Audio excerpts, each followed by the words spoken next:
আমি আপনার সব প্রশ্নের উত্তর দেব। একটা প্রশ্ন না, আপনার সাথে অনেকক্ষণ কথা বলতে হবে। আমি সবগুলোর উত্তর দেবো ইনশাল্লাহ। কয়টা আছে? 10টা, 20টা, 50টা, 100টা? কতগুলো? আচ্ছা, আপনাকে বলবো। আনুমানিক কতগুলো? অনেকগুলো প্রশ্ন আছে কতগুলো? আপনার কাছে। 10, 20, 100, 1000, 10,000? কতগুলো? এখন কি প্রশ্নগুলো আপনার মনে আছে? হ্যাঁ আছে। কতগুলো? 10, 20, 30? কতগুলো আছে? সম্ভবত কিছু হবে। কিছু কয়টা? 5টা না 10টা? আনুমানিক বলতে পারবো না, হয়তো 100টা হবে। আপনার 100 প্রশ্ন। ভাই, অনুষ্ঠানের শেষে আমরা বসবো, ঠিক আছে? সব প্রশ্ন লিখে রাখেন। ইনশাল্লাহ ইনশাল্লাহ চেষ্টা করব এবং সবগুলোর উত্তর দেব। ঠিক আছে। আপনাকে অনুরোধ করছি, সারা রাত আমরা আলোচনা করব। আমার সমস্যা নেই। আপনি সত্য অনুসন্ধানকারী, আমিও সত্য উদ্ঘাটনকারী। আমার কাজ সত্যকে উন্মোচন করা। আমি বিশেষজ্ঞ না। আমি চেষ্টা করবো আর আপনার 100টা প্রশ্নের উত্তর দেবো। তবে সন্দেহ আছে 100টা প্রশ্ন লিখতে পারবেন কিনা, আমার সন্দেহ আছে। ঠিক আছে, আসল প্রশ্নে আসি। আমি শেখর, আমি IRF এর কাছে কৃতজ্ঞ আমাদের সুযোগ দেওয়ার জন্য আপনাকে কিছু প্রশ্ন করার। প্রথমবার আপনাকে দেখলাম, আমি আনন্দিত। আপনাকে সহজ প্রশ্ন করছি। আমি একজন ব্যবসায়ী। আমার আমার শখ হলো ধর্ম পাঠ করা। এগুলোর মধ্যে অবশ্যই কোরআন একটা। আর আমার প্রশ্নটা হচ্ছে খুবই সহজ। যেমন আমি জানতে চাই, আপনি আয়েশা সম্পর্কে যা বলেছেন খুবই সুন্দর, খুবই চমৎকার বিষয় আপনি বলেছেন। তাই আমার প্রশ্ন খুব সহজ আর ছোট করে বলছি। আর আমি আশা করছি ক্রস প্রশ্ন করার সুযোগ পাবো সমস্যা নেই। উত্তরের পর। বলেন। ধন্যবাদ। মুসলিমে আছে বুক নাম্বার 4 হাদিস নাম্বার 2127, এতে বলা হয়েছে একটা অংশে যে তিনি আমাকে মারলেন আয়েশা আমার শরীরে, তাতে ব্যথা পেয়েছি। এরপর যদি মিসকাত আল আসাবি পড়েন, ভলিউম 2 পৃষ্ঠা 690, আর মুসলিমে আছে বুক নাম্বার 9 হাদিস 3506, এটার একটা অংশ। শুধু পয়েন্ট বলছি, সেখানে ওমর নবীকে বলতে চাচ্ছেন অথবা তাকে হাসাতে চাচ্ছেন। তিনি বলছেন, ঈশ্বরের বার্তাবাহক, আমার মনে হয় আপনি খাদেজার মেয়েকে দেখেছেন, যেখানে সে অতিরিক্ত টাকার কথা বলছে। আমি দাঁড়ালাম আর ঘাড়ে চড় মারলাম। নবী তখন হাসলেন আর বললেন, তারা আমার পাশেই আছে। অতিরিক্ত টাকা চাইতে যে দেখেছো আবু বকর তারপর আয়েশার কাছে গেলেন এবং তাকে ঘাড়ে চড় মারলেন। ওমর একই কাজ করলো হাফসার প্রতি। আমরা দেখছি এখানে একটা বিষয় চলে আসে। আবার যদি কোরআনে সূরা নিসা অধ্যায় 4 আয়াত 34 দেখেন, স্ত্রীদের মধ্যে যাদের অবাধ্যতার আশঙ্কা করো তাদের উপদেশ দাও, শয্যা বর্জন করো, প্রহার করো। আপনার আলোচনা থেকে যা বুঝলাম, নারী এবং পুরুষের জন্য শাস্তির সমান বিধান করা হয়েছে। তাদের আঘাত করা যাবে কিনা সেটা নিয়ে ভাবছি না। আমার কথা হলো, নারীরা তাহলে কি করবে যদি পুরুষ ভুল করে? কারণ পুরুষ তো তাকে মারতে পারে। ভাই, ভালো প্রশ্ন করলেন আর আমি অনুমতি দিয়েছি ক্রস প্রশ্ন করার আমার উত্তরের পর। অনুমোদিত। ভাই, সহিহ মুসলিম এবং মিশকাতুল মাসাবি থেকে একটা হাদিসের কথা বললেন। আপনি কি হাফসা এবং হযরত ওমরের সম্পর্কটা জানেন? এখনো ভালো করে জানি না, কারণ আমি বিষয়টা এখনো আপনি পড়ছি। কি আয়েশা এবং আবু বকরের সম্পর্কটা জানেন? আল্লাহ তাদের শান্তিতে রাখুন। মনে হয় তারা বাবা মেয়ে। ঠিক আছে, আমি আপনাকে বলছি, আপনি কি বিবাহিত? জি। হ্যাঁ। আপনার কি কোনো মেয়ে আছে? 2 কন্যা। 2 জন। সুন্দর। আমি জান্নাতে যেতে চাই। সরি? আমি জান্নাতে যাব না। যদি তাদের সঠিকভাবে লালন পালন করেন, আমার মনে ভালোবাসা আর আছে। স্নেহ দিয়ে, তবে জান্নাতে যেতে পারবেন। আমার মনে অন্যথায় নয়। আছে। তবে তবে শুধু ভালো কর্ম দিয়ে ঈমান ছাড়া জান্নাতে যেতে পারবেন না আপনি। তাই আপনার জন্য বেহেশতে যেতে হলে 2 কন্যাকে সঠিকভাবে লালন পালনের পাশাপাশি আপনাকে কোরআনের বিধান, সহিহ হাদিস মানতে হবে, বিশ্বাসী হতে হবে। বুঝতে পেরেছি। যেটা উত্তরের পরে আলোচনা করব। জি, আমি বুঝতে উত্তরের পরে পেরেছি। ইনশাআল্লাহ। একটা সহজ প্রশ্ন করি। ধরুন আপনার মেয়ে 10তলা বিল্ডিং থেকে লাফ দিতে চাইলে আপনি কি করবেন? আমি তাকে থামাবো। যদি সে অবাধ্য হয় তাহলে আপনি কি করবেন? কি করবেন তখন? তাকে আসল থামাবো। প্রশ্নে আসি। খুব ভালো। সে যদি বলে, আমি যেতে চাই, আমি সুপারম্যানের মতো উঠতে চাই, বাবা তুমি আমাকে বাধা দিচ্ছ কেন, সুপারম্যান হতে চাই আমি, আপনি কি করবেন? জি, আমি অবশ্যই তাকে আপনি থামাবো। চড় দিবেন কিনা? যদি প্রয়োজন হয়, সে বলল আমি লাফ দিতে চাই, কি করবেন? জি, আমি তাকে এই পথ থেকে হ্যাঁ ভাই, আমি সরিয়ে বলছি, দেব। আমি অন্য বলছি পথে। যদি সে লাফ দিতে চায় 10 তলা থেকে, আমি তাকে মারবো।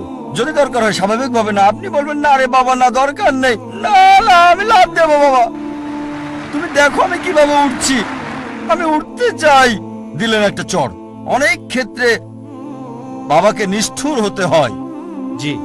এখন আমাদের প্রিয় নবীজি মুহাম্মদ সাল্লাল্লাহু আলাইহি ওয়াসাল্লাম বলেছেন, যদি কেউ আল্লাহ এবং তার রাসূলকে নিজের জীবনের চেয়ে বেশি ভালো না বাসে সে মুসলিম না।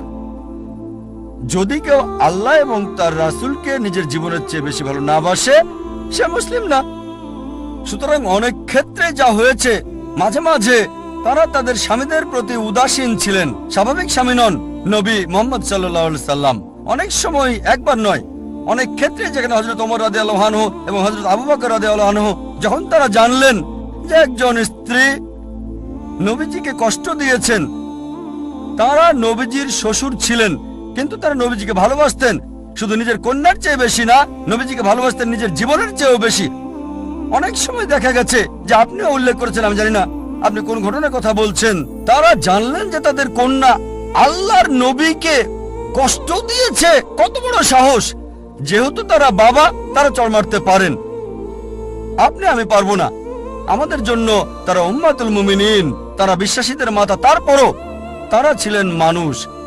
যেহেতু নবীজির স্ত্রী ছিলেন, তারা আমাদের জন্য উজ্জ্বল দৃষ্টান্ত, তারপরও তারা ছিলেন মানুষ, তারা ভুল করতেন।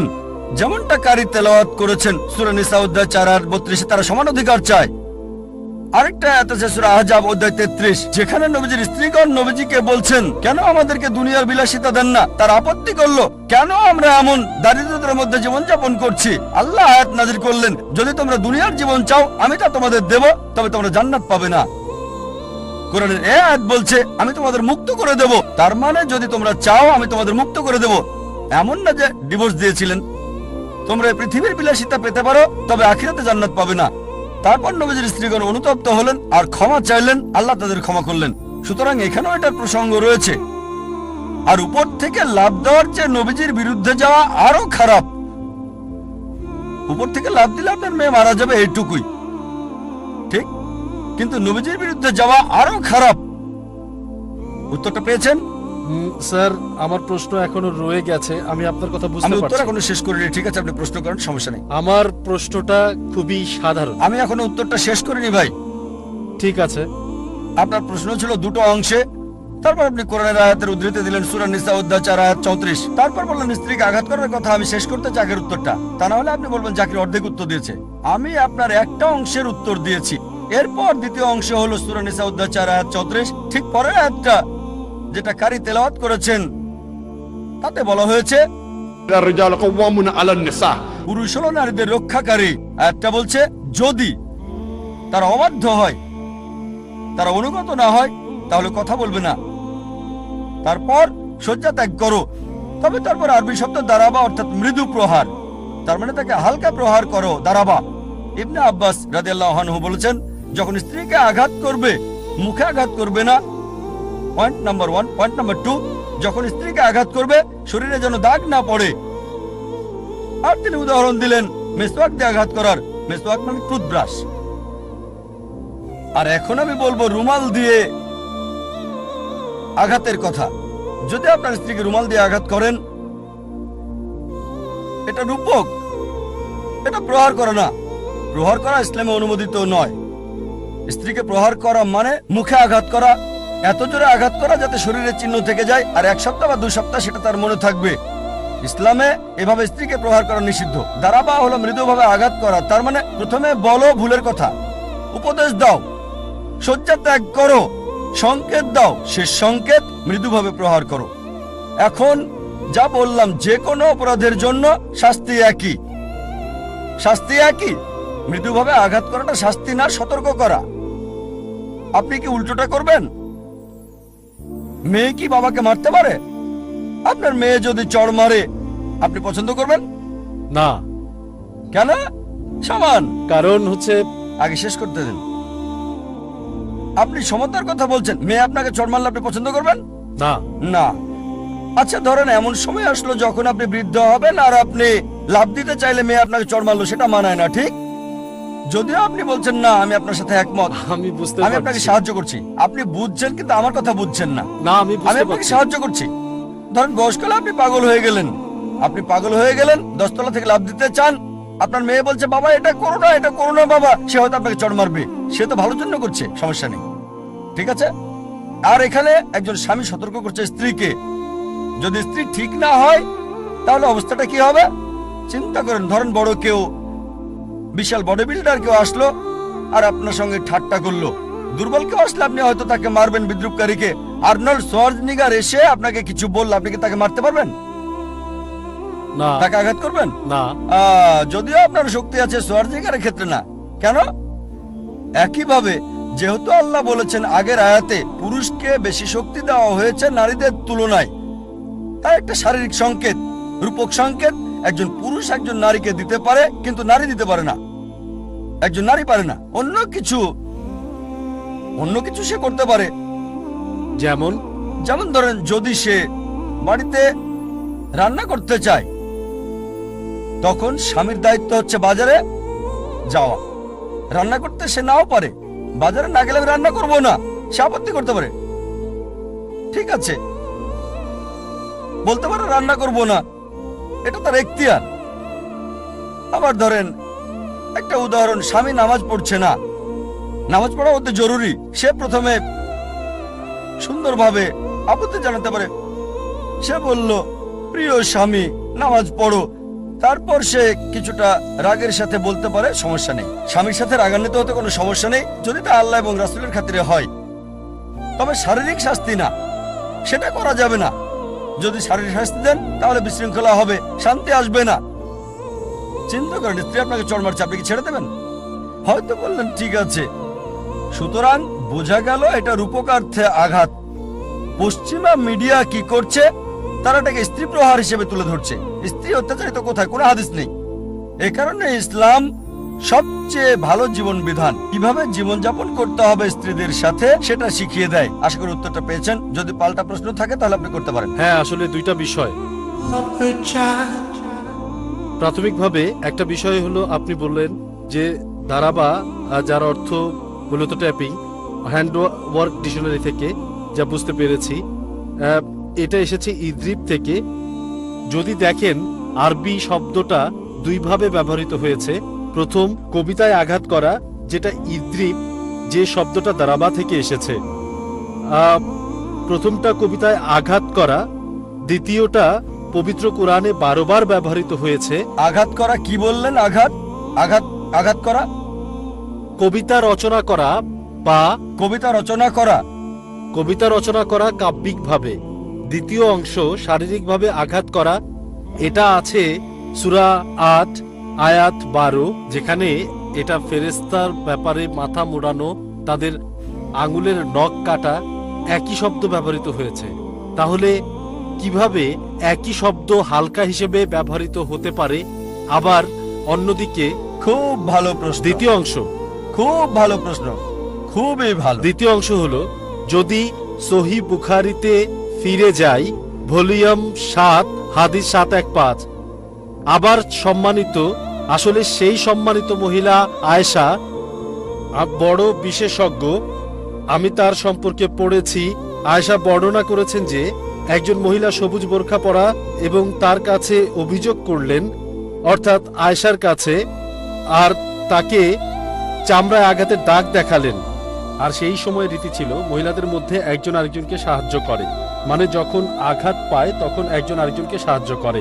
যখন আল্লাহ নবী আসলেন, আয়েশা বললেন, আমি কোনো মহিলাকে দেখিনি একজন বিশ্বাসী নারীর মতো দুঃখ ভোগ করতে। দেখেন, তার চামড়া কাপড়ের চেয়ে বেশি সবুজ হয়ে গেছে। এটা আমার দ্বিতীয় অংশ ছিল। দ্বিতীয় অংশটা আগে উত্তর করব, তারপর প্রথম অংশটা। সমস্যা নেই। তিনি নবীজির কাছে অভিযোগ করলেন যে কেউ একজন মহিলাটির প্রতি অবিচার করেছে।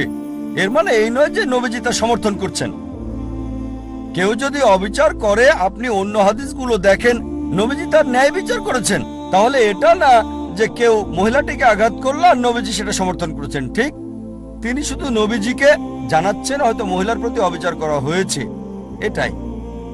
যখন সে অভিযোগ করেছেন, মানে সে এটা সমর্থন করছে না, তিনি বলেননি, হে নবী, আমি খুব ভালো বিষয় শুনেছি, আমি দেখেছি মহিলাটাকে নির্যাতন করছে। যেহেতু তিনি অভিযোগ করেছেন, হযরত আয়েশা রাদিয়াল্লাহু আনহা অভিযোগ করেছেন, তার মানে সমর্থন করছেন না। তাই এখানেও আমরা জানলাম কারো উচিত নয় নারীদের প্রতি নির্যাতন করা এমন নিষ্ঠুর ভাবে। কিন্তু স্যার, হুবহু বক্তব্যটা দেখেন। তিনি বলেছেন আমি কোনো মহিলাকে দেখি নাই। এটা আয়েশার কথা, আমার বক্তব্য না। আমি এমন কোনো মহিলাকে দেখি নাই দুঃখ ভোগ করতে যতটা বিশ্বাসী মহিলা করে। সুতরাং আমরা দেখি মুহাম্মদের সময়ও মহিলারা ছিলেন খুবই খারাপ অবস্থায়, খুবই খারাপ অবস্থায়। যদিও দেখবেন এমন হাদিসে আছে, বলা হয়েছে, আমি এমন কোন ব্যক্তিকে দেখি নাই অত্যাচারিত বিশ্বাসী বেলালের মতো। তার সমস্যা কি ছিল? তার মালিক শাস্তি দিয়েছিল, বলেছিল ঈশ্বর এক, এ কথা বলো না, তাহলে মুক্তি পাবে। হযরত বেলাল রাদিয়াল্লাহু আনহু তখন ওই অবস্থায় মৃত্যু মেনে নিতে প্রস্তুত। বললেন, আমি আল্লাহকে অস্বীকার করব না, আমি বলে যাব লা ইলাহা ইল্লাল্লাহ মুহাম্মাদুর রাসূলুল্লাহ, কোন ঈশ্বর নেই আল্লাহ ছাড়া, নবী মুহাম্মদ আল্লাহর রাসূল। তিনি অত্যাচার সহ্য করেছেন। এখন যদি বলি বেলাল বিশ্বাসী, তাকে অত্যাচার করা হয়েছে, তার মানে এই নয় যে বেলালের প্রতি যে অত্যাচার করা হয়েছে রাদিয়াল্লাহু আনহু তা সঠিক ছিল, ভুল ছিল, কিন্তু সে বিশ্বাসী বলে অত্যাচার সহ্য করেছে। এক্ষেত্রে আমাদের প্রসঙ্গ দেখতে হবে, আমাদের দেখতে হবে সরাহ ফাতা আল বারি দেখতে হবে, আসলে মহিলা কে ছিল অথবা কি ছিল, কে তাকে নির্যাতন করলো, স্বামী করলো নাকি সে কৃতদাসী ছিল। আপনাকে সরা দেখতে হবে। আমি মুহাদ্দিস না, আমি আপনাকে উত্তরটা দিতে পারবো। আপনাকে সরা বুঝতে হবে, দেখতে হবে। আর কেন মারলো, কে নির্যাতন করলো, স্বামী করেছে কিনা, স্বামী বিশ্বাসী ছিল কিনা, হাজারটা কারণ আছে। কিন্তু শুধুমাত্র স্যার, মাফ করবেন, মিসকাত আল মাসাবিতে ভাই শেখর, আমার কথা শুনুন। অনেক দর্শক অপেক্ষা করছে মাইকের পাশে। ছোট করে সংক্ষেপে আপনার প্রশ্নটি করুন, একেবারে অল্প কথায়। আপনি অনেক বড় শীট নিয়ে এসেছেন, অনেক মানুষ অপেক্ষা করছে, কিন্তু সময় খুবই কম, আর সবকিছু এখানে সম্ভব না এভাবে চালিয়ে যাওয়া। এটা ডিবেট পর্ব না, এটা প্রশ্নোত্তর পর্ব। আমি বলবো 4 লাইনে আপনার প্রশ্নটি করুন, ডাক্তার জাকিরকে উত্তরটি বলতে দিন। অনেক মহিলারা অপেক্ষা করছেন, তাদেরকে সুযোগ দিন। আর মাত্র 1 ঘন্টা 12 মিনিট হাতে আছে, ইতিমধ্যে আপনি 20 মিনিট ব্যয় করেছেন। ভাই, না, আমি বুঝতে পারছি। প্রথমে দুটো প্রশ্ন করলেন, উত্তর দিলাম, বললেন পাল্টা প্রশ্ন করবেন, পাল্টা প্রশ্ন করেছেন, প্রত্যুত্তরে আবার প্রশ্ন করছেন। 100 প্রশ্নের উত্তর দিতে আমার কোনো সমস্যা নেই, কিন্তু এখানে নিয়ম একবারে একটা প্রশ্ন, লাইনের পেছনে যান, সমস্যা নেই। দুটো প্রশ্ন করলেন, উত্তর দিয়েছি, আবার পাল্টা প্রশ্ন করলেন, পাল্টা প্রশ্নের উত্তরে আবার প্রশ্ন করছেন আপনি। তবে ভাই, আমার সমস্যা নেই, আমি কিছু মনে করি না। আমি চাই অনুষ্ঠান শেষে আপনি কেবিনে আসুন, ইনশাআল্লাহ আমি আপনার সব প্রশ্নের উত্তর দেব। আমি আপনাকে জিজ্ঞেস করি, আপনার প্রশ্নের উত্তর দেওয়ার পর কি করবেন? হযরত আয়েশাকে ধর্মে বিশ্বাস করতেন, আপনি কি সেটা করবেন? হ্যাঁ কি না? আমি আপনার সব প্রশ্নের উত্তর দেব। একটা প্রশ্ন না, আপনার সাথে অনেকক্ষণ কথা বলতে হবে। আমি সবগুলোর উত্তর দেবো ইনশাআল্লাহ। কয়টা আছে? 10টা, 20টা, 50টা, 100টা, কতগুলো? আচ্ছা, আপনাকে বলবো। আনুমানিক কতগুলো? অনেকগুলো প্রশ্ন আছে কতগুলো? আপনার কাছে। 10, 20, 100, 1000, 10,000, কতগুলো? এখন কি প্রশ্নগুলো আপনার মনে আছে? হ্যাঁ, আছে। কতগুলো? 10, 20, 30, কতগুলো আছে? সম্ভবত কিছু হবে। কিছু কয়টা? 5টা না 10টা? আনুমানিক বলতে পারবো না, হয়তো 100টা হবে। আপনার 100 প্রশ্ন। ভাই, অনুষ্ঠানের শেষে আমরা বসবো, ঠিক আছে? সব প্রশ্ন লিখে রাখেন, ইনশাআল্লাহ ইনশাআল্লাহ চেষ্টা করব এবং সবগুলোর উত্তর দেব। ঠিক আছে। আপনাকে অনুরোধ করছি, সারা রাত আমরা আলোচনা করব, আমার সমস্যা নেই। আপনি সত্য অনুসন্ধানকারী, আমিও সত্য উদ্ঘাটনকারী। আমার কাজ সত্যকে উন্মোচন করা। আমি বিশেষজ্ঞ না, আমি চেষ্টা করবো আর আপনার 100টা প্রশ্নের উত্তর দেবো। তবে সন্দেহ আছে 100টা প্রশ্ন লিখতে পারবেন কিনা, আমার সন্দেহ আছে। ঠিক এবার আছে, আপনার আসল প্রশ্নে আসি। এটা পাল্টা প্রশ্নের ভিত্তিতে হবে। আপনার পাল্টা প্রশ্ন ছিল দারাবা শব্দের দুটো অর্থ, একটা অর্থ মাথা মুন্ডন, আর বললেন আপনি কিভাবে জানেন কোনটা সঠিক। ঠিক? হ্যাঁ, এটা ঠিক। কাউন্টার প্রশ্নে একটার বেশি প্রশ্ন করবেন না, তাহলে আপনি নিয়ম মানছেন না। স্যার, আমি শুধু খণ্ডন করছি আপনার খণ্ডন কথা। করে না, আপনি কাউন্টার প্রশ্ন করছেন। কাউন্টার প্রশ্নে ছিল দারাবা, দারাবা অর্থ আঘাত, এটা কাউন্টার প্রশ্ন। এই কাউন্টার প্রশ্নে আবার প্রশ্ন করলেন আপনি। একটা পাল্টা প্রশ্নে আরেকটা প্রশ্ন করতে পারেন না, একটা কাউন্টার প্রশ্ন করতে পারেন, তবে সেটা স্বাভাবিক প্রশ্ন ছিল। এবার দারাবা প্রশ্নে আসুন। আপনি বললেন আঘাত করা, আমি একমত। আর আমি কিভাবে জানলাম? একবার এটা মৃদু প্রহার, আরেকবার মাথা মুন্ডন। কোরআনের আয়াত দেখেন, বলা হয়েছে সূরা মারিয়াম অধ্যায় 19 আয়াত 47। মারিয়াম আলাইহিস সালাম তিনি বললেন, যখন ফেরেশতা জিব্রাইল বলল তোমার পুত্র সন্তান হবে, তিনি বললেন কিভাবে তা সম্ভব যখন কোনো পুরুষ আমাকে স্পর্শ করেনি? কিভাবে আমার পুত্র হবে যখন কোনো পুরুষ আমাকে স্পর্শ করেনি? এখন যদি লগা দেখেন, হ্যান্ডওয়ার্ক ডিকশনারি ঠিক আছে। বা লেন্স, মনে হয় আপনি অনেক ডিকশনারি পড়েন, ইন্টারনেটে পাবেন, এটা কঠিন না। নেটে যান, টাইপ করুন, শত প্রশ্ন পাবেন ইসলামের বিরুদ্ধে, 100টা না 1000টা পাবেন, খুব সহজ, কোনো গবেষণা ছাড়াই। গবেষণা করলে আপনি জানবেন কে কার বাবা ছিল, কে কার স্বামী, কে কার মা, সবকিছু। কিন্তু নেটে যাবেন, আপনি সহজে পাবেন। এখন আরবি শব্দ মাসা, এর দুটো অর্থ আছে, শারীরিক স্পর্শ আর একটা সহবাস। তাই যখন মারিয়াম আলাইহিস সালাম বললেন কিভাবে আমার সন্তান হবে যখন কোনো পুরুষ স্পর্শ করেনি, তার মানে এটা শারীরিক স্পর্শ না, এর মানে হচ্ছে সহবাস, ঠিক? হ্যাঁ, একইভাবে অনেক আয়াত আছে কোরআনে, যখন 2-3টা অর্থ থাকে সবগুলোই সঠিক হতে পারে, আবার একটাও হতে পারে। সঠিকটা জানার জন্য হাদিস পড়তে হবে। হাদিস কোরআনের আয়াতের ব্যাখ্যা, ঠিক? হয়তো একটা শব্দের 2-3টা অর্থ ব্যবহৃত হতে পারে, একটা আয়াত এক অর্থ, অন্য আয়াতের জন্য হয় আরেকটা অর্থ। হাদিস হচ্ছে তার ব্যাখ্যা। যখন আমরা হাদিস দেখি সূরা নিসা অধ্যায় 4 আয়াত 34-এর দারাবার শব্দের জন্য, সেখানে নবীজি বলেছেন মুখে আঘাত করো না, গুরুতর আঘাত করো না, হালকাভাবে প্রহার করো।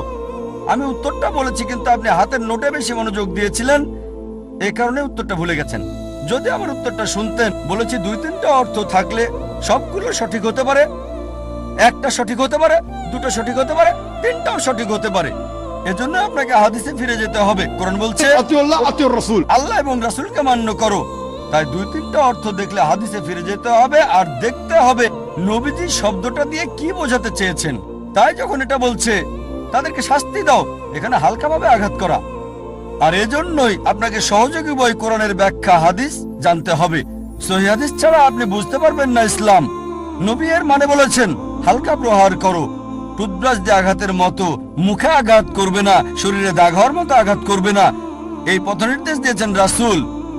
এ কারণে এটা বাধ্যতামূলক যে কোরআনের পাশাপাশি অনুসরণ করতে হবে সহিহ হাদিস। আশা করি উত্তরটা পেয়েছেন। ইনশাআল্লাহ আমি আপনার জন্য অপেক্ষা করব 10টার পর স্পিকার লাউঞ্জে, ইনশাআল্লাহ। ঠিক আছে ভাই শেখর? হ্যাঁ, ধন্যবাদ। যেহেতু আপনার 2 কন্যা, আপনি বললেন আমি যাবো সেখানে। সরি, একজন ছেলেও ছেলে? আছে। কোনো হাদিস বলছে না যে ছেলে আপনাকে জান্নাতে নিয়ে যাবে। যদি সেই ছেলে ধার্মিক হয়, আপনার জন্য দোয়া করে, ইনশাআল্লাহ সেও আপনার জান্নাতে যাওয়ার রাস্তা হতে পারে।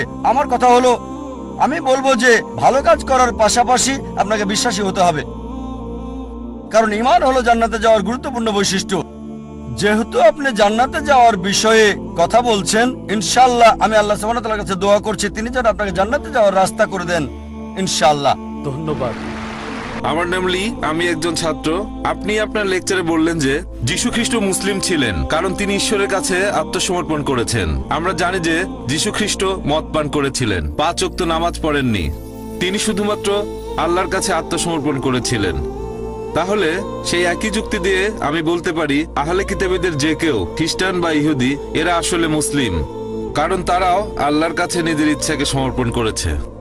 ভাই, আপনার প্রশ্নটা যদি আমি ঠিকমতো বুঝে থাকি, আপনি বললেন যে একজন মানুষ হোক সে খ্রিস্টান বা ইহুদি, আল্লাহর কাছে আত্মসমর্পণ করলে সে মুসলিম। হ্যাঁ, কারণ আপনি বলেছেন যিশু মুসলিম ছিলেন, একই ভাই, যুক্তি। আমি আপনার সাথে একমত। যদি কেউ আল্লাহর কাছে আত্মসমর্পণ করে তাহলে আরবিতে তাকে বলা হবে মুসলিম। তবে তার আগে আপনাকে জানতে হবে আল্লাহ আমাদের কি নির্দেশ দিয়েছেন।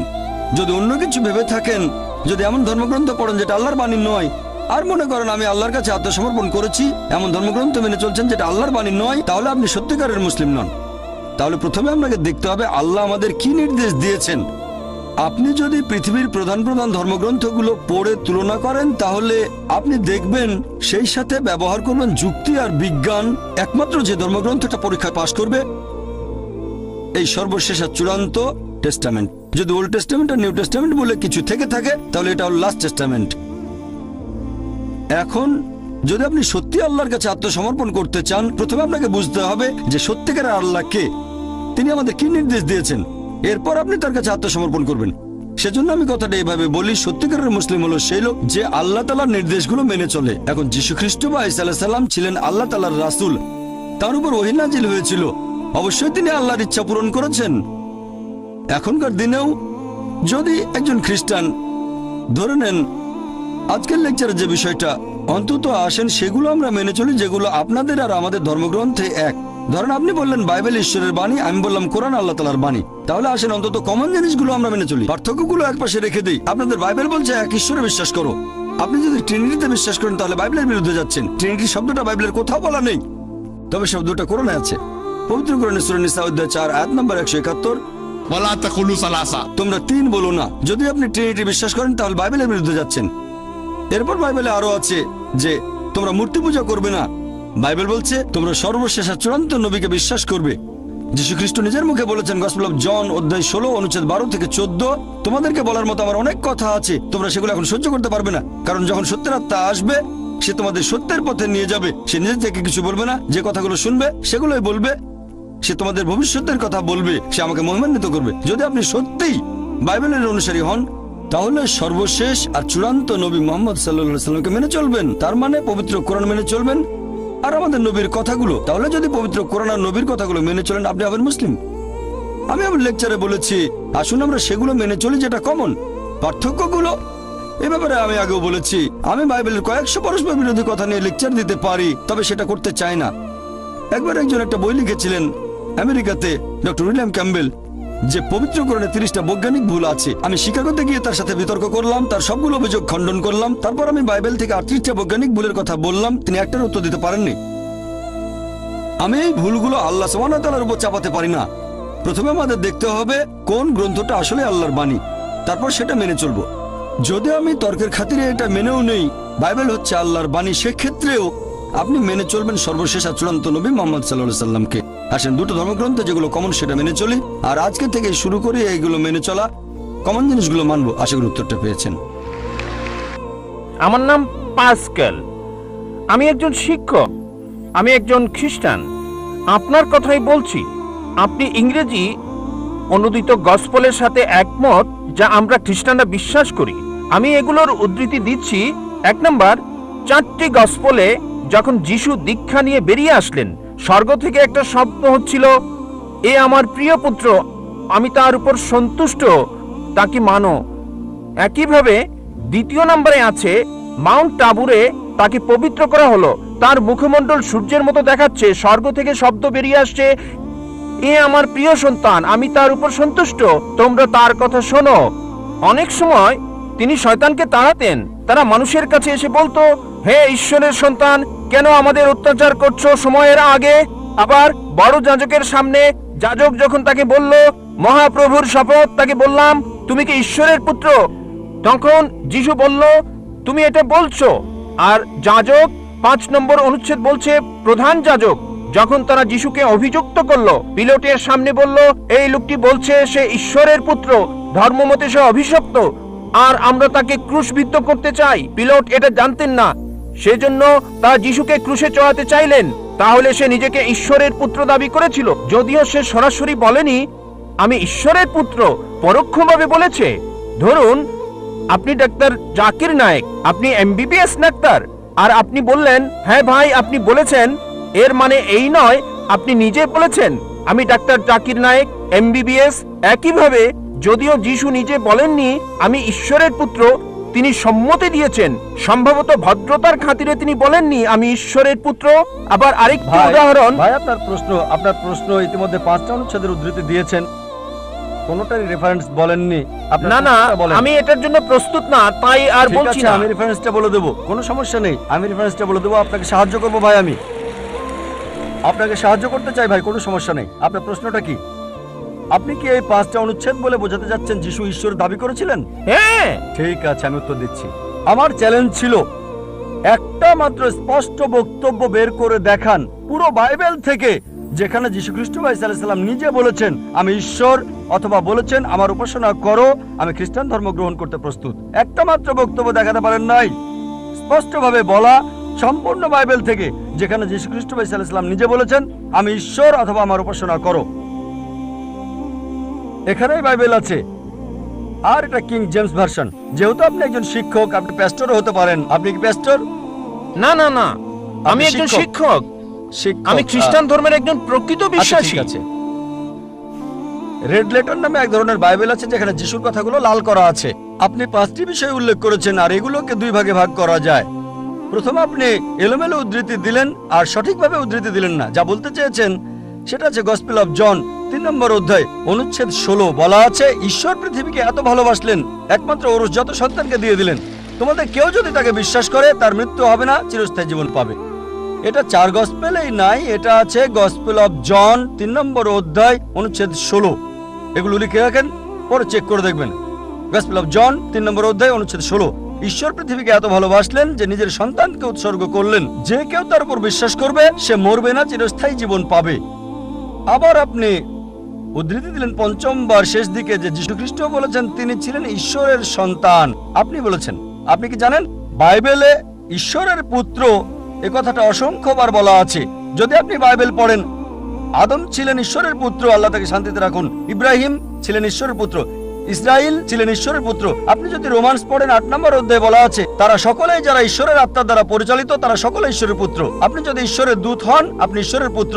যদি আমি ঈশ্বরের দূত হই আমি ঈশ্বরের সন্তান বাইবেল অনুসারে। কিন্তু তারা বলে না না না না না, যীশুখ্রিস্ট স্বাভাবিক সন্তান না, তিনি ঔরসজাত সন্তান। এবার আপনার শেষ প্রশ্ন ঈশ্বরের পুত্রের ব্যাপারে। বাইবেলে অসংখ্য ঈশ্বরের পুত্রের উল্লেখ আছে।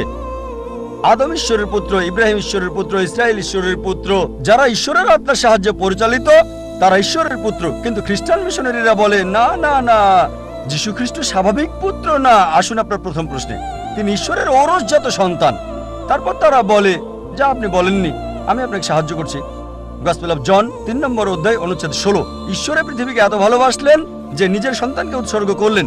যে কেউ তাকে বিশ্বাস করবে সে মরবে না, চিরস্থায়ী জীবন পাবে। ভাই, আপনি কি বিগটন শব্দের অর্থ জানেন? বিগটন শব্দের অর্থটা কি? না, বিগটন শব্দটার অর্থ কি? বিগটেন মানে এটা না যা আপনি বুঝেছেন। এটা মানে আমি আপনাকে এটা হতে পারে জিজ্ঞেস না। করছি বিগটন শব্দটার অর্থ কি? হ্যাঁ, আমি জানি বিগটন শব্দের অর্থ কি। বিগটেন শব্দের দুটো অর্থ রয়েছে। যখন মানব জাতির বিষয়ে বলেন সে বিগটেন মানে তার রক্ত মাংসের পুত্র। যখন ঈশ্বর বিগটেন বলেন তার মানে এটা কাউকে বোঝায় না, তাকে জন্ম দেয়া। এর মানে হলো গভীর সম্পর্ক পিতা এবং পুত্রের মাঝে। এটা যদি বলেন পুত্র, আমি বলি ধরেন কেউ এখানে আসলো আর আমি বললাম হে আমার পুত্র, সে কিছু মনে করবে না কারণ তার অল্প বয়স। যদি আমি বলি যে পুত্র এখানে আসো, সে আসবে। যদি বলি বিগটন সান এখানে আসো, সে আমার গালে চড় মারতে পারে। এই অভিযোগ করে যে নাউজুবিল্লাহ আমার দৈহিক সম্পর্ক তার মার সাথে।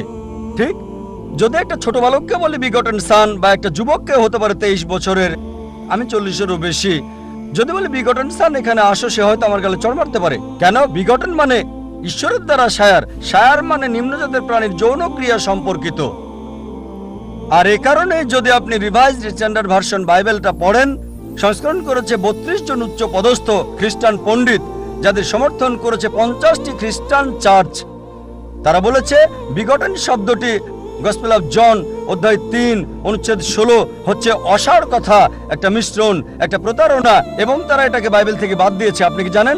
যদি রিভাইজড স্ট্যান্ডার্ড ভার্সন বাইবেল পড়েন, যেটা সবচেয়ে বেশি বিকৃত, সংস্করণ করেছে 32 জন উচ্চ পদস্থ খ্রিস্টান বিশেষজ্ঞ, যাদেরকে সহায়তা করেছে 50টি বিভিন্ন খ্রিস্টান মিশনারি। তারা বলেছে এই বিগটন শব্দটি হচ্ছে অসার কথা, একটা মিশ্রণ, একটা প্রতারণা, এজন্য এই বিগটন শব্দটা তারা বাদ দিয়েছে। সুতরাং যদি বলেন পুত্র, তবে ঈশ্বরের পুত্র আছে বাইবেলে অসংখ্য। সুতরাং আপনার প্রথম এবং শেষ প্রশ্নের উত্তর আমি দিয়েছি। এবার আসুন আপনার দ্বিতীয় এবং তৃতীয় প্রশ্নে। বলেছেন তিনি শয়তানকে তাড়ান। পুরো উদ্ধৃতি দেন। আপনি পুরো বাক্যটা বলেননি, আমি আমার লেকচারে বলেছি। গসপেল অফ ম্যাথিউ অনুযায়ী অধ্যায় 12 28 নম্বর অনুচ্ছেদ তিনি বলেছেন আমি শয়তানকে তাড়িয়ে দিই ঈশ্বরের আত্মার সাহায্যে। গসপেল অফ লুক অধ্যায় 11 অনুচ্ছেদ 20 আমি শয়তানকে তাড়াই ঈশ্বরের আঙ্গুলের সাহায্যে। এখানে বলছে না যে তিনি একা করেন, তিনি এটা করেন ঈশ্বরের সাহায্যে। এর মানে এই নয় যে তিনি ঈশ্বর। এই সবগুলো অনুচ্ছেদ যা আপনি বলছেন স্পষ্ট করে বলছে যে তিনি হচ্ছেন ঈশ্বরের দূত, তিনি নিজে ঈশ্বর ছিলেন না।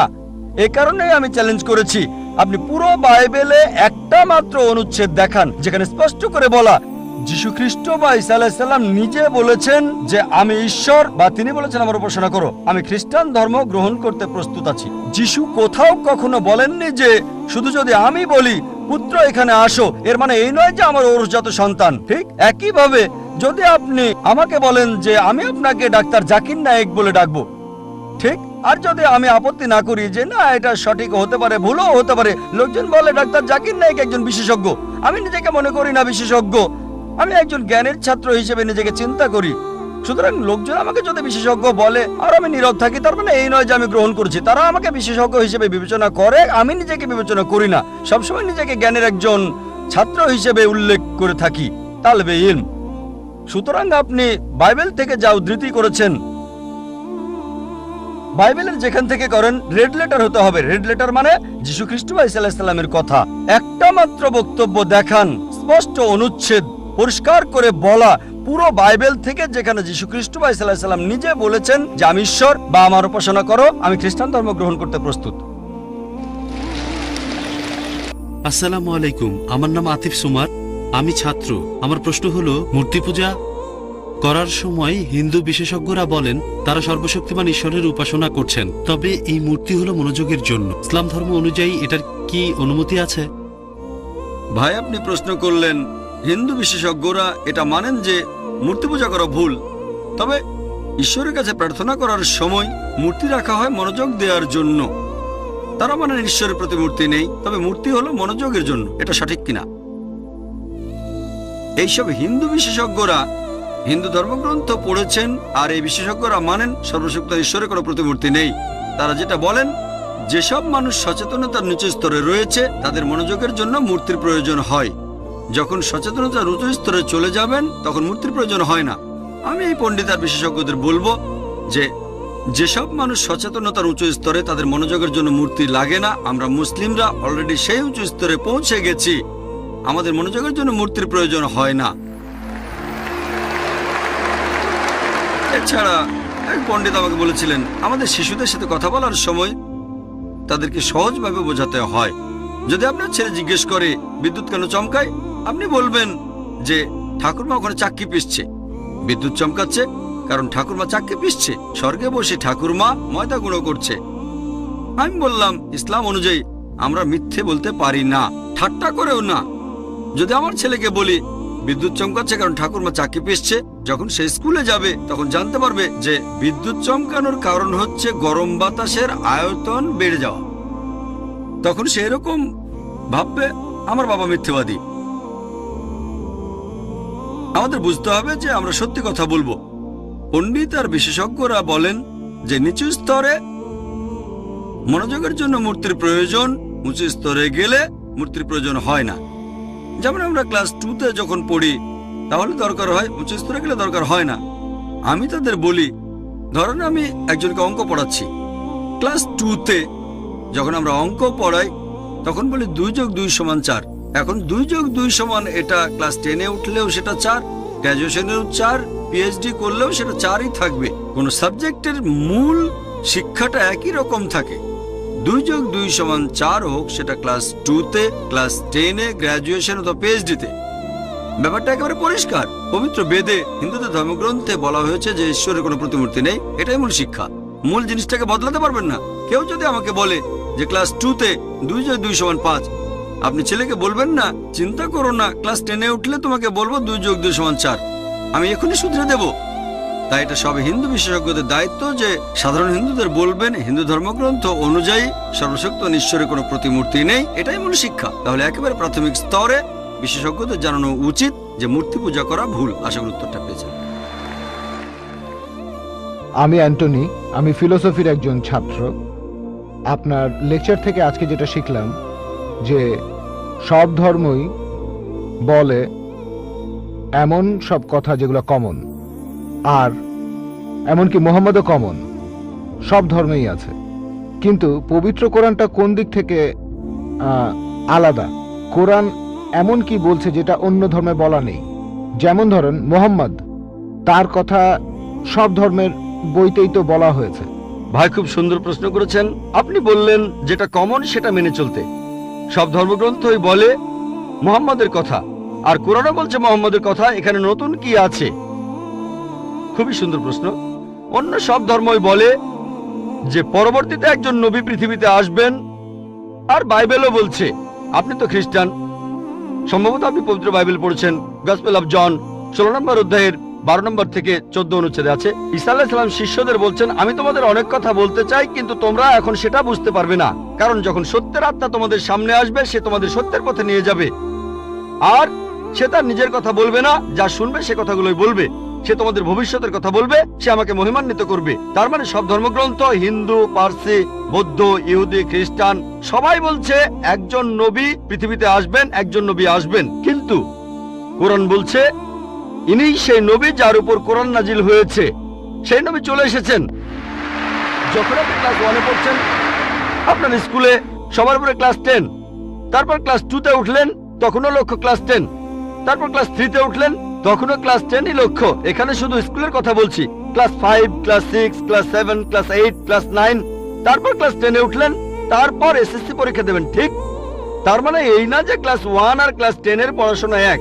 আপনি ক্লাস 10 এর জন্য প্রস্তুতি নিচ্ছেন। প্রস্তুতি নেওয়া হয়েছে 1400 বছর আগে। আল্লাহ তাআলা এই নবীকে পাঠিয়েছেন। যীশু খ্রিস্ট বলেছেন, আমি তোমাদের অনেক কথা বলতে চাই, কিন্তু তোমরা এখন তা বুঝতে পারবে না, কারণ যখন সত্যের আত্মা তোমাদের সামনে আসবে সে তোমাদের সত্যের পথে নিয়ে যাবে। তাহলে 1400 বছর আগে আল্লাহ তাআলা বুঝেছিলেন যে সেটাই সঠিক সময়। এখন পৃথিবীর মানুষ এই কথাগুলো বুঝতে পারবে, অর্থাৎ পবিত্র কোরআন। অন্যান্য সব ধর্মগ্রন্থে একথা বলা হয়েছে যে মহান ঈশ্বর একজন। বর্ণনাগুলো হয়তো আলাদা।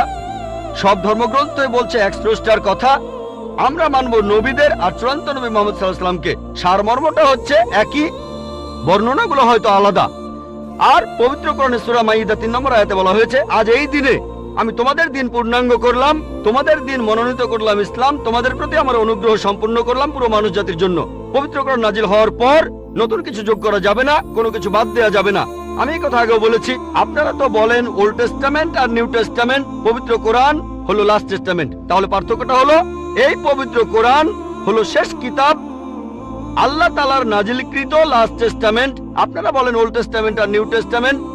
পবিত্র কোরআন হলো লাস্ট টেস্টামেন্ট। অন্য সব ধর্মগ্রন্থ সেগুলো বলছে একটা বইয়ের কথা, পবিত্র কোরআন। মুহাম্মদ সাল্লাল্লাহু আলাইহি সাল্লামের ক্ষেত্রে একই কথা। অন্য ধর্মগ্রন্থ বলে যে নবী মুহাম্মদ আসবেন। ইসলাম আমাদের শেখায় আল্লাহ নবীর কাছে যে কিতাব নাজিল করেছেন আর আমাদের নবীজির হাদিসের মাধ্যমে, এটাই হলো চূড়ান্ত ধর্ম পুরো মানুষ জাতির জন্য। আদম আলাইহিস সালাম থেকে প্রথম মানুষটা থেকে শেষ দিন পর্যন্ত এখনো আছে, শেষ পর্যন্ত থাকবে। অন্য সব ধর্মই বলছে এক ঈশ্বরের কথা, বলছে যে শেষ নবী আসবেন। আপনাকে এটা মানতে হবে, এটা মানতে হবে, প্রয়োগ করতে হবে, তাহলে সত্যিকারের খ্রিস্টান হতে পারবেন। সেজন্য আমি বলি, ইসলাম আর খ্রিস্টান ধর্মের সাদৃশ্যের উপর আমি একটা লেকচার দিয়েছিলাম। সেখানে প্রমাণ করেছি যে মুসলিমরা আমরা খ্রিস্টানদের চাইতে অনেক বেশি খ্রিস্টান। খেয়াল করে দেখবেন, আমরা যীশু খ্রিস্টকে সাধারণ খ্রিস্টানদের চাইতে অনেক বেশি মানি। আমার ভিডিও ক্যাসেট দেখতে পারেন, ইসলাম ও খ্রিস্টান ধর্মের সাদৃশ্য। আমি অনেক ব্যাপারে একমত ডক্টর জাকির নায়েকের সাথে। উনি যেভাবে ধর্মের কথা বললেন, যেভাবে এক ঈশ্বরের কথা বললেন, কিন্তু মিস্টার নায়েক নিজেই বললেন যে হিন্দুইজমের সংস্কারকরা তারা জোর দিয়ে বলছেন বেদকে মানার জন্য, পুরাণাগুলোকে নয়। তাই যদি হয়ে থাকে তাহলে কি আমরা কল্কিকে অবতার বলে মানতে পারি? আর আমার দ্বিতীয় প্রশ্নটা হলো, আমি এরপরে আরো 2টা প্রশ্ন করব। যদি কল্কি পুরাণা আর কল্কি অবতারের ব্যাপারটা ইন্ডিয়ার এই 2টা ধর্মের মধ্যে শান্তি আনতে পারে, ঠিক আছে, তাহলে এটাকে ভালোভাবে মূল্যায়ন করুন আর মানুষজনকে সেই কথাটাই জানান। আরেকটা ব্যাপার হলো, আপনি বললেন হিন্দুইজমে বেদ সবচেয়ে পবিত্র, আর আমার একজন বন্ধু একটা প্রশ্ন করেছে যে বেদ, এই হিন্দু ধর্মগ্রন্থটা হিন্দুদের সবাই পড়তে পারে না। এটা সত্যি কথা। হিন্দুদের মধ্যে 4টা বর্ণ আছে, ব্রাহ্মণরা বাদে অন্য 3 বর্ণের লোকেরা বেদ পড়তে পারে না। ক্ষত্রিয় আর বৈশ্যরা বেদ শুনতে পারে, তবে শূদ্ররা কখনো বেদ পড়তে পারে না, তারা বেদ শুনতেও পারবে না। তাহলে হিন্দুইজম আসলে কি? আমি বলছি এর জন্য। আপনি কি বলবেন? হ্যাঁ, আপনি অবশ্যই। কি বলবেন যে শূদ্ররাও আসলে হিন্দু? ভাই, কিন্তু খুব ভালো আপনি প্রশ্ন বললেন করেছেন। হিন্দু হলো একটা ভৌগোলিক বিশেষত্ব, আর আমিও একমত। ভাই, প্লিজ একবারে একটা প্রশ্ন করুন। আগের জন দুটো প্রশ্ন করেছে, আমি একটা উত্তর দিয়েছি, আরেকটা দেইনি। আমি যে উত্তরটা জানতাম না এমন না, প্রথমটার উত্তর দিয়েছি। একবারে একটা প্রশ্ন করুন, পরে আরো প্রশ্ন করুন, কোনো সমস্যা নেই। আমি এখানে আছি, আমার ফ্লাইট ভোর 4:30টায়।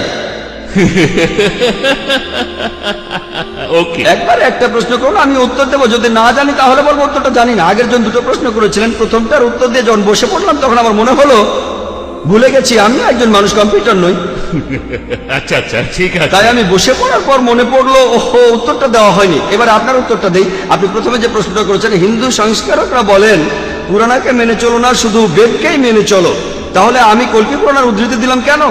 এগুলো বাদ দিলে তখন কি হবে? ভাই, আমার লেকচারের শেষে আমি পরিষ্কারভাবে বলেছি আমি বেদের উদ্ধৃতি দিয়েছি, অন্যান্য হিন্দু ধর্মগ্রন্থের উদ্ধৃতিও দিয়েছি। এখন যদি বেদকে রেখে অন্য সবগুলো হিন্দু ধর্মগ্রন্থের কথা বাদ দিয়ে দেন, লেকচারটা আমার একই রকম থাকবে। সর্বশেষ আর চূড়ান্ত নবীর কথা শুধু পুরাণাতেই বলা হয়নি, শুধু কল্কি পুরাণ থেকে না, আমি বেদ থেকে অনেকগুলো উদ্ধৃতি দিয়েছি। আপনি হয়তো শোনেননি, আপনি চাইলে আবারও বলতে পারি। কি বলবো? ঋগ্বেদের 1 নম্বর গ্রন্থের 13 অনুচ্ছেদের 3 নম্বর পরিচ্ছেদ, ঋগ্বেদের 1 নম্বর গ্রন্থের 18 অনুচ্ছেদের 9 নম্বর পরিচ্ছেদ, ঋগ্বেদের 1 নম্বর গ্রন্থের 142 অনুচ্ছেদের 3 পরিচ্ছেদ। শুধুমাত্র বেদের মধ্যে কয়েকশো পরিচ্ছেদে মোহাম্মদ সাল্লাল্লাহু আলাইহি ওয়াসাল্লামের কথা বলা হয়েছে। আমি আমার লেকচারেই বলেছি যদি কল্কি পুরাণ বাদ দেন, কল্কি অবতার বাদ দেন, তারপরও আপনি পাবেন নরসংসা, আপনি পাবেন কাওরামা, আপনি পাবেন আভান্দু, অথর্ব বেদে আছে, সাম বেদে আছে, ঋগ্বেদে আছে, 4টা বেদে এইসব কথা, 4টাতেই 100% 4টাতেই। এখানে আমি অল্প সময়ে কিছু উদ্ধৃতি দিয়েছি, বুঝতে পারছেন ভাই? যদি কল্কি পুরাণের কথাগুলো বাদ দেন তারপরও শান্তি আসবে, শুধু যদি বেদকে মানেন। আসল কথা হলো এসো সেই কথা যাহা তোমাদের এবং আমাদের মধ্যে এক। আমি জানি হিন্দুদের অনেকে ভগবদ গীতা আর পুরাণাকে শ্রদ্ধা করে, সেজন্য এগুলো উদ্ধৃতি দিয়েছি। যদি ভগবদ গীতা আর পুরাণের কথা বাদ দেন তারপরও ঋগ্বেদে জিহাদের কথা আছে, ঋগ্বেদে জিহাদের কথা আছে, আরো অনেক কিছু। তাই শুধু বেদের কথাগুলো নিলে আমার লেকচারের বেশিরভাগই একই রকম থাকবে। আশা করি উত্তরটা পেয়েছেন। এবার আপনার অন্য প্রশ্নটার উত্তর দেই যে হিন্দুজমে কেন বিশেষ কিছু লোক ধর্মগ্রন্থ পড়তে পারে, অন্যরা পারে না। আপনি বললেন ব্রাহ্মণরা বেদ পড়তে পারে, ক্ষত্রিয়রা সেটা শুনতে পারে, কিন্তু শূদ্ররা শুনতে পারে না। এখন শূদ্ররা কি হিন্দু? বেদের কথা অনুযায়ী মহান সৃষ্টিকর্তা, তার মাথা থেকে সৃষ্টি হয়েছে ব্রাহ্মণ অর্থাৎ শিক্ষিত সমাজ, স্রষ্টার মুখ থেকে ক্ষত্রিয়রা যোদ্ধা সমাজ, উরু আর পাকস্থলী থেকে সৃষ্টি হয়েছে বৈশ্যরা ব্যবসায়ী সমাজ, স্রষ্টার পা থেকে সৃষ্টি হয়েছে শূদ্ররা। তাহলে এটা একটা বর্ণ প্রথা যেটা আছে হিন্দুইজমে, আর আমি এটা মানি না। এমনকি সংস্কারকরা রাজা রামমোহন রায় তিনিও মানেননি, জাস্টিস রানারে তিনিও মানেননি। আল্লাহ পবিত্র কোরআনে বলছেন, সূরা হুজুরাতে 13 নম্বর আয়াতে উল্লেখ আছে, يا أيها الناس إنا خلقناكم من ذكر وأنثى وجعلناكم شعوبا وقبائل لتعارفوا إن أكرمكم عند الله أتقاكم إن الله عليم خبير। ও মানুষ জাতি, আমি তোমাদের সৃষ্টি করেছি এক পুরুষ ও এক নারী থেকে, পরে তোমাদের বিভক্ত করেছি বিভিন্ন জাতীয় গোত্রে, যাতে তোমরা একে অপরের সাথে পরিচিত হতে পারো। এই জন্য নয় যে তোমরা একে অন্যকে ঘৃণা করবে। আর তোমাদের মধ্যে আল্লাহর নিকট সেই ব্যক্তি সবচেয়ে মর্যাদা সম্পন্ন যার রয়েছে তাকওয়া, যেটা দিয়ে বিচার করা হবে। সেটা জাতবর্ণ না, গায়ের রং না, আর লিঙ্গ না, সেটা হলো তাকওয়া, আল্লাহকে মেনে চলা, ন্যায়পরায়ণতা, ধার্মিকতা। আল্লাহ কোরআনে বলছেন সূরা ইসরার 70 নম্বর আয়াতে উল্লেখ করা আছে যে ওয়ালাকাদ কাররামনা বানি আদম, আমি তো সব আদম সন্তানকে মর্যাদা দান করেছি। এখন আপনি হিন্দু পরিবারে বা খ্রিস্টান পরিবারে বা মুসলিম পরিবারে জন্মান, যদি বনি আদম হয়ে থাকেন, যদি মানুষ হয়ে থাকেন, আপনি মর্যাদা পাবেন। ইসলাম ধর্মে পৃথিবীর সব মানুষই সমান। আপনি যে জিনিসটা দিয়ে উপরে উঠতে পারেন সেটা তাকওয়া, আল্লাহকে মেনে চলা, ধার্মিকতা দিয়ে, ন্যায়পরায়ণতা দিয়ে। হিন্দুজমের বর্ণভেদকে আমি মানি না। আমি যেটা বিশ্বাস করি, অনেক পণ্ডিত বলেন এই নিয়মটা বানানো হয়েছে যাতে উঁচু বর্ণের ব্রাহ্মণরা শাসন করতে পারে। এখানে তাদের কথাটা হলো, তুমি শূদ্র, তুমি নিচু বর্ণের শূদ্রের মতোই থাকো, যদি আমার সেবা করো পরের জীবনে তুমি ভালো মানুষ হবে, তবে এই জীবনে আমার সেবা করো। তাই আমার মতে এগুলো সৃষ্টিকর্তার কথা নয়। আর এজন্যই হিন্দু ধর্মের সংস্কারকরা এই প্রথার বিরুদ্ধে কথা বলেছেন, ব্রাহ্মণদের বিরুদ্ধে বলেছেন, ক্ষত্রিয়দের বিরুদ্ধে বলেছেন। আমার মত অনুযায়ী ভালো করে দেখলে এই বর্ণ প্রথাটা একটা ভুল। আর এই ধর্মগ্রন্থ সবাই পড়তে পারে, হোক সে ধনী বা গরিব, হোক সে ব্যবসায়ী অথবা যোদ্ধা অথবা রাজা, কারণ এই বইটা স্রষ্টার কাছ থেকে এসেছে, মহান সৃষ্টিকর্তা। আর প্রত্যেকেরই জানা উচিত স্রষ্টা আমাদের কি নির্দেশ দিয়েছেন। আশা করি উত্তরটা পেয়েছেন। আমি শশাঙ্ক শেখর, এসেছি রাঁচি থেকে। আমি এখানে সত্যভামা কলেজে ইঞ্জিনিয়ারিং পড়ছি। স্যার, আজকের অনুষ্ঠানে আপনার লেকচার শোনার পর ইসলাম ধর্ম আর মুসলমানদের সম্পর্কে আমাদের ভুল ধারণা দূর হয়ে গেছে।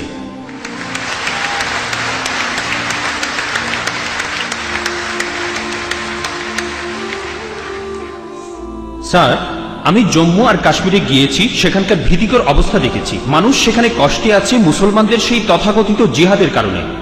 স্যার, আমার প্রশ্নটা হলো, ইসলাম কি এইসব কাজের অনুমতি দেয়? যদি না দেয়, তাহলে এই জিহাদ শব্দটার অর্থ আসলে কি? কারণ পবিত্র কোরআনেই সূরা আরাফের 56 নম্বর আয়াতে বলা হয়েছে, তোমরা বিপর্যয় ঘটিও না। অথবা সূরা শুরার 40 নম্বর আয়াতে বলা হয়েছে যে প্রতিশোধ নেয়ার চাইতে ক্ষমা করা উত্তম। অথবা সূরা মাইদার 32 নম্বর আয়াতে বলা হয়েছে যে যদি কেউ কাউকে হত্যা করে, সে মানব জাতিকেই হত্যা করলো। স্যার, একই বিষয় নিয়ে আমার আরো প্রশ্ন আছে। সেটা হলো, ইসলাম ধর্মে কোন জিনিসটাকে আমরা বেশি গুরুত্ব দেব, ধর্ম বা মাযহাব, নাকি আমাদের দেশ, মাদারল্যান্ড, মাতৃভূমি বা কওম? অনেক ধন্যবাদ। ভাই, আপনি খুব সুন্দর একটা প্রশ্ন করেছেন। প্রথম প্রশ্নটা হচ্ছে ইসলাম ধর্মে জিহাদ নিয়ে প্রশ্ন করলেন যে কেন মানুষ যুদ্ধ করছে কাশ্মীরে, যা হচ্ছে জিহাদ, এটাকে ইসলাম কি অনুমতি দেয়? জিহাদ শব্দের অর্থ কি? এটা কি কোরআনে সূরা মাইদার 32 নম্বর আয়াতের বিরুদ্ধে যায় না? ভাই, এই জিহাদ সম্পর্কে বলি, এ ব্যাপারে ভুল ধারণা শুধু অমুসলিমদের মধ্যে নেই, মুসলমানদের মধ্যেও রয়েছে। বেশিরভাগ মানুষই এমনটা ভাবে যে কোনো মুসলিম যদি কোনো যুদ্ধ করে, যে কোনো যুদ্ধ হতে পারে নিজের সুবিধার জন্য, হতে পারে পলিটিক্সের জন্য, হোক সেটা ভাষার জন্য, হোক বর্ণের জন্য, সেটাই হলো জিহাদ। মুসলমানদের যুদ্ধ করাটাকে জিহাদ বলা হয় না। জিহাদ শব্দটা এসেছে আরবি শব্দ জাহাদা থেকে, তার মানে চেষ্টা করা, তার মানে পরিশ্রম করা। জিহাদ মানে সংগ্রাম, কোনো কিছুর জন্য চেষ্টা বা পরিশ্রম করা। ইসলামিক অভিধান অনুযায়ী জিহাদ অর্থ কারো অসৎ প্রবৃত্তির বিরুদ্ধে সর্বশক্তি দিয়ে লড়াই করা। এছাড়াও জিহাদ মানে সমাজের উন্নতির জন্য চেষ্টা করা। এছাড়াও জিহাদ শব্দটা যে যুদ্ধক্ষেত্রে আত্মরক্ষাকেও বোঝানো হয়ে থাকে। জিহাদের অর্থ অন্যায় অত্যাচারের বিরুদ্ধে লড়াই করা। জিহাদের মূল অর্থ চেষ্টা বা পরিশ্রম করা। অনেক মানুষের ভুল ধারণা আছে যে জিহাদ মানে পবিত্র যুদ্ধ, তারা জিহাদের অনুবাদ করে পবিত্র যুদ্ধ। পবিত্র যুদ্ধ বলে যে আরবি শব্দটা আছে সেটা হারবুম মুকাদ্দাসা। যদি আপনারা কোরআন পড়েন, কোরআনের কোথাও পাবেন না, একটা আয়াতও নেই, অথবা নবীজি সাল্লাল্লাহু আলাইহি সাল্লামের সহিহ হাদিসেও কোনো জায়গায় হারবুম মুকাদ্দাসার কথা বলা নেই। এই শব্দটা কোরআন বা হাদিসে নেই। জিহাদ শব্দটার অনুবাদ কোনোভাবেই পবিত্র যুদ্ধ নয়। ঐতিহাসিকরা এই পবিত্র যুদ্ধ শব্দটা প্রথম ব্যবহার করেছিল খ্রিস্টানদের ক্রুসেডকে বোঝানোর জন্য, যারা খ্রিস্টান ধর্ম প্রচার করেছে আর হাজার হাজার মানুষ হত্যা করেছে। দুর্ভাগ্যজনকভাবে বেশিরভাগ লোক, এমনকি তথাকথিত মুসলমান পণ্ডিতগণও জিহাদের অনুবাদ করে পবিত্র যুদ্ধ। এটা ভুল অনুবাদ। জিহাদ শব্দটার অর্থ চেষ্টা বা পরিশ্রম করা। অনেক সময় এই চেষ্টাটা যুদ্ধক্ষেত্রে হতে পারে, সেই যুদ্ধটাও হবে আল্লাহ সুবহানাহু ওয়া তাআলার পথে, সেটা কিতাল ফি সাবিলিল্লাহ। একটা প্রশ্ন করা হয়, ইসলামে কেন যুদ্ধ আর হত্যার অনুমতি দেওয়া হয়েছে? ইসলামের অনেক সমালোচক আছেন যারা বলেন ইসলাম খুব নিষ্ঠুর একটা ধর্ম। ইসলাম সবসময় বলে অমুসলিম কাউকে দেখলে তাকে মেরে ফেলো। অনেকেই বলেন, ইন্ডিয়াতে এরকম একজন আছেন অরুণ সুরি, তিনি একটা বই লিখেছেন দ্য ওয়ার্ল্ড অফ ফতোয়া। তিনি সূরা তাওবার 5 নম্বর আয়াতের উদ্ধৃতি দিয়ে বলেছেন যে কোরআন বলছে কোনো কাফিরদের যেখানেই পাবে, ব্র্যাকেটে হিন্দু, তাদেরকে হত্যা করবে। যদি আপনি পবিত্র কোরআনের সূরা তাওবার 5 নম্বর আয়াতটা দেখেন, সেখানে বলা হয়েছে কাফিরদের যেখানে পাবে হত্যা করবে। তবে এই উদ্ধৃতিটার প্রসঙ্গের কথা এখানে বলা নেই। যদি আপনারা এই আয়াতটার আগের আয়াতগুলো পড়েন, সেখানে একটা শান্তি চুক্তির কথা বলা হয়েছে, মক্কার মুশরিকদের সাথে মুসলিমদের একটা শান্তি চুক্তি। পবিত্র কোরআনের সূরা তাওবার প্রথম 4টা আয়াতে মক্কার মুশরিকদের সাথে মুসলমানদের একটা শান্তি চুক্তির কথা বলা হয়েছে, আর মক্কার মুশরিকরা এই শান্তি চুক্তিটা ইচ্ছা করেই ভেঙেছিল। এরপর আল্লাহ তাআলা 5 নম্বর আয়াতটা নাজিল করলেন মুশরিকদের সম্পর্কে। সেই আয়াতে আল্লাহ মুসলিমদের বললেন, সবকিছু 4 মাসের মধ্যে ঠিক করে ফেলো, না হলে যুদ্ধ ঘোষণা করো। আর যুদ্ধক্ষেত্রে আল্লাহ বলেছেন, যখন শত্রুরা তোমাকে আক্রমণ করতে আসবে, তুমি শত্রুদের হত্যা করবে। এই আয়াতটা যুদ্ধক্ষেত্রের কথা বলছে। যখন শত্রুরা তোমাকে মারতে আসবে, ভয় না পেয়ে লড়াই করো। আজকের দিনে একজন আর্মি জেনারেল তার দলের সৈন্যদের মনোবল চাঙ্গা করার জন্য সেই জেনারেল বলবেন যে যখন শত্রুরা আসবে তাদের মেরে ফেলো। আর অরুণ সুরি 5 নম্বর আয়াতটা বলার পরে চলে গেছেন 7 নম্বর আয়াতে, কারণ 6 নম্বর আয়াতে উত্তরটা আছে। পবিত্র কোরআনের সূরা তাওবার 6 নম্বর আয়াতে উল্লেখ করা হয়েছে, যদি কোনো কাফির তোমার কাছে আশ্রয় প্রার্থনা করে, যদি তারা শান্তি চায়, তাহলে তোমরা তাদের নিরাপদ স্থানে পৌঁছে দেবে।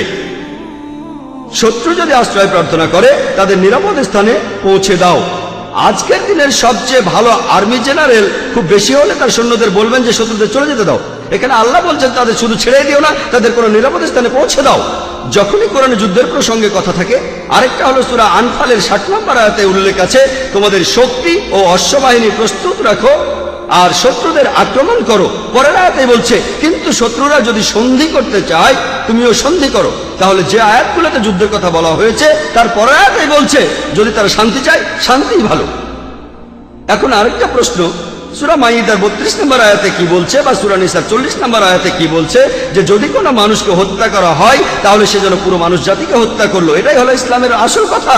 যদি কেউ কোনো মানুষকে হত্যা করে, হোক সে মুসলিম বা অমুসলিম, যদি সেটা হত্যা বা ধ্বংসাত্মক কাজের অপরাধে না হয়, যদি দুর্নীতির অপরাধে না হয়, তাহলে সে যেন পুরো মানুষ জাতিকেই হত্যা করলো। আর কেউ যদি কোনো মানুষকে বাঁচায় তাহলে সে যেন পুরো মানুষ জাতিকে বাঁচালো। এখন আপনারা যদি ভগবদ গীতা পড়েন, ভগবদ গীতার 2য় অধ্যায়ের 50 অনুচ্ছেদে আছে, বলা হয়েছে শ্রীকৃষ্ণ এখানে অর্জুনকে জিহাদ করতে বলেছেন। চেষ্টা, যদি আপনারা পড়েন মহাভারত, মহাভারতের হাজার হাজার অনুচ্ছেদে যুদ্ধের কথা রয়েছে, হাজার হাজার অনুচ্ছেদে। কোরআনে যত যুদ্ধের কথা আছে তার চেয়ে অনেক বেশি। মহাভারত একটা ধর্মগ্রন্থ, আপনারা হয়তো জানেন। এখানে রাজ্য নিয়ে একটা যুদ্ধের গল্প রয়েছে পাণ্ডব আর কৌরবদের মধ্যে। পাণ্ডবদের 5 ভাই আর কৌরবের 100 ভাই, যুদ্ধ। আর ভগবদ গীতা হলো মহাভারতের অংশ। 18টা অধ্যায় কৃষ্ণের কথা। প্রভু তিনি উপদেশ দিচ্ছেন অর্জুনকে। অর্জুন বলছে, এটা আছে ভগবদ গীতার 1 নম্বর অধ্যায় 42 থেকে 46 অনুচ্ছেদে, আমি আমার আত্মীয়দের সাথে যুদ্ধ না করে নিরস্ত্র অবস্থায় এই যুদ্ধক্ষেত্রে মরে যাব। কিভাবে জ্ঞাতি ভাইদের সাথে যুদ্ধ করব? কৌরবরা আমার জ্ঞাতি ভাই, যুদ্ধ না করে আমি বরং যুদ্ধক্ষেত্রে নিরস্ত্র অবস্থায় মরে যাব। ঠিক তখনই শ্রীকৃষ্ণ জানেন তিনি কি বলেছিলেন? 2য় অধ্যায় 2 আর 3 অনুচ্ছেদে আছে, তোমার মনে এমন অশুদ্ধ চিন্তা এলো কিভাবে? এটা একটা পাপ। তুমি এতটা দুর্বল হলে কিভাবে? তোমার হৃদয় দুর্বল হলো কিভাবে? শ্রীকৃষ্ণ নিজেই বলেছেন যে অর্জুনের চিন্তাটা ঠিক নয়, এটা অশুদ্ধ চিন্তা, এটা একটা পাপ। এটা করলে তুমি স্বর্গে যেতে পারবে না, তুমি বেহেশতে যেতে পারবে না। এরপরে ভগবদ গীতার 2য় অধ্যায়ের 31 থেকে 33 অনুচ্ছেদে আছে শ্রীকৃষ্ণ তিনি বলেছেন, তিনি অর্জুনকে বলেছেন যে ক্ষত্রিয়দের দায়িত্ব হলো যুদ্ধ করা। যদি যুদ্ধ না করো তাহলে স্বর্গে যেতে পারবে না, আর যুদ্ধ না করলে তুমি একটা পাপ করবে। যদি ভালো করে দেখেন ভগবদ গীতায় শ্রীকৃষ্ণ বলছেন যে তোমাকে যুদ্ধ করতে হবে। চিন্তা করেন, আমি যদি ভগবদ গীতার এই উদ্ধৃতি দিয়ে বলি যে শ্রীকৃষ্ণ বলছেন অর্জুনকে তোমার আত্মীয় স্বজনদের যুদ্ধ করে হত্যা করতে হবে, কোন প্রসঙ্গ ছাড়া উদ্ধৃতি দিলে সেটা হবে শয়তানি। আর প্রসঙ্গটা বললে শ্রীকৃষ্ণ অর্জুনকে বলছেন যদি তোমাকে লড়তে হয় মিথ্যার বিরুদ্ধে, সত্যের জন্য, তুমি যে কারো বিরুদ্ধে যুদ্ধ করো, এমনকি সে যদি আত্মীয় হয়। প্রসঙ্গটা বললে অনুচ্ছেদটা যুক্তি আছে। যখন ন্যায় বিচারের জন্য যুদ্ধ করছেন, যদি সেটা আত্মীয় স্বজনের বিরুদ্ধে যায় তাতে কোনো সমস্যা নেই। ভগবদ গীতা আর মহাভারতে এই কথাটাই বলা হয়েছে, সত্যের পক্ষে আর মিথ্যার বিরুদ্ধে যুদ্ধ। যখনই আমি কোনো হিন্দুকে মহাভারত আর গীতার কথা বলবো, সে তো এটা জানে। সে বলবে না, মহাভারত আর গীতায় সত্যের সাথে মিথ্যার যুদ্ধের কথা বলা হয়েছে, আর ঠিক এরকম কথাই আছে পবিত্র কোরআনে। তাহলে মহাভারত আর গীতার উদ্ধৃতিগুলো শুনলে আপনি কোরআনকেও বুঝতে পারবেন। এছাড়াও অনেক লোক বলে ও কোরআনে জিহাদের কথা বলছে, আপনি জিহাদ করতে গিয়ে মারা গেলে বেহেশতে যাবেন। অনেকে আছেন, তাদের একজন অরুণ সুরি বলছেন, তিনি সহিহ বুখারী থেকে হাদিসের উদ্ধৃতিও দিয়েছেন। 4 নম্বর খণ্ড বুক অব জিহাদ 2 নম্বর অধ্যায়ের 46 নম্বর হাদিস বলা হয়েছে একজন মুজাহিদ হলো সেই লোক যে আল্লাহ সুবহানাহু ওয়া তাআলার পথে চেষ্টা করে, আর আল্লাহ নিজেই জানেন কে চেষ্টা করছে। এরপরে নবীজি বলেছেন যদি কোনো মুজাহিদ যুদ্ধক্ষেত্রে মারা যায় সে জান্নাতে যাবে, সে পরকালে বেহেশতে যাবে। কিন্তু যদি সে ফিরে আসে, মারা না যায়, সে ফিরে আসবে গনিমতের মাল নিয়ে। এই হাদিসটা আর কোরআনের বিভিন্ন আয়াতের কথা বলছেন ইসলামের সমালোচকরা। আমি ভাবি হিন্দু সমালোচকরা এই উদ্ধৃতিটা দেয় কিভাবে? তারা কি ভগবদ গীতা পড়েনি? তারা কি মহাভারত পড়েনি? এমনকি শ্রীকৃষ্ণ তিনি ভগবদ গীতায় বলেছেন 2য় অধ্যায়ের 37 অনুচ্ছেদে আছে, হে অর্জুন, হে কুন্তির পুত্র, যুদ্ধের প্রস্তুতি নাও। যদি যুদ্ধে মারাও যাও কোনো সমস্যা নেই, তুমি স্বর্গে চলে যাবে। আর যদি তুমি জয়লাভ করে ফিরে আসো তাহলে তুমি এই পৃথিবীর ধন সম্পদগুলো পাবে। হাদিসে একই কথা আছে। তাহলে কৃষ্ণ যখন অর্জুনকে বলছে যুদ্ধ করো, সমস্যা নেই, যদি মারা যাও স্বর্গে চলে যাবে। যদি যুদ্ধে জিতে ফিরে আসো তুমি অনেক ধন সম্পদ পাবে। সহিহ বুখারীও একই কথা বলছে, কোরআনেও একই কথা আছে। তাহলে ধর্মগ্রন্থগুলো পড়লে আমরা একে অন্যকে ভালোভাবে বুঝতে পারবো। তাহলে ইসলামে যুদ্ধের অনুমতি আছে শেষ উপায় হিসেবে, আত্মরক্ষার জন্য, আর অত্যাচারের বিরুদ্ধে, না হলে নয়। আর জিহাদ অর্থ চেষ্টা বা পরিশ্রম করা। এবার আমরা দ্বিতীয় প্রশ্নে আসি, কোনটা বেশি ইম্পর্টেন্ট? এখানে বেশি ইম্পর্টেন্ট কি দেশের আইন কানুন মেনে চলা, নাকি মাযহাব বা দ্বীনকে মানা? যেন আমাকে প্রশ্ন করছেন আমার উপর কার দাবি আগে, আমার বাবার দাবি আগে না মায়ের দাবি আগে? ভাই দেশের আইন আর ধর্মের আইন মানার ব্যাপারে একটা কথা বলি, আল্লাহকে মানার ব্যাপারে বলি। মহান ঈশ্বর আমাদের সৃষ্টিকর্তা, তিনি আমাদের চাইতে অনেক উপরে। ঈশ্বরের আইন মেনে চলাটা আমাদের কাছে সবচেয়ে ইম্পর্টেন্ট। অন্য যে কোনো আইনের চাইতে সে আইনটা যেই লিখুক না কেন, তবে আমি একজন ইন্ডিয়ান, আমি জানি যে ইন্ডিয়ার সংবিধানে এমন কোনো আইন নেই যেটা ইন্ডিয়ার কোনো মুসলমানকে তার ধর্ম পালন করতে বাধা দেয়। কোনো বাধা নেই। সত্যি বলতে ইন্ডিয়া এমন একটি দেশ যার সংবিধানে লেখা আছে যে ইন্ডিয়ার নাগরিক, তাদের জন্য এটা জন্মগত অধিকার যে তারা তাদের ধর্ম পালন করতে পারবে। আমিও সে কাজই করছি। ইন্ডিয়ায় এমন একটা আইনও নেই যেটা আমাকে আমার ফরজ পালনে বাধা দেয় আর আমাকে দিয়ে হারাম কাজ করাতে বাধ্য করে। এমন কোনো আইন নেই। আমি 5 ওয়াক্ত নামাজ পড়তে চাইলে পড়বো, না পড়তে চাইলে পড়বো না। ইন্ডিয়ার সংবিধানে এমন একটা আইনও নেই যেটা আমাকে ভালো মুসলিম হতে বাধা দেয়। আমি এখানে আমার কথা বলতে পারি, আমি একজন ভালো মুসলিম আলহামদুলিল্লাহ, আর একজন ভালো ইন্ডিয়ানও। আর সংজ্ঞা অনুযায়ী, ভৌগোলিক সংজ্ঞা অনুযায়ী একজন ইন্ডিয়ানকে ভৌগোলিকভাবে বলা হয় হিন্দু। হিন্দু যদি হয় ভৌগোলিক সংজ্ঞা, আমি ইন্ডিয়ার একজন হিন্দু এবং ইসলাম ধর্ম পালন করি।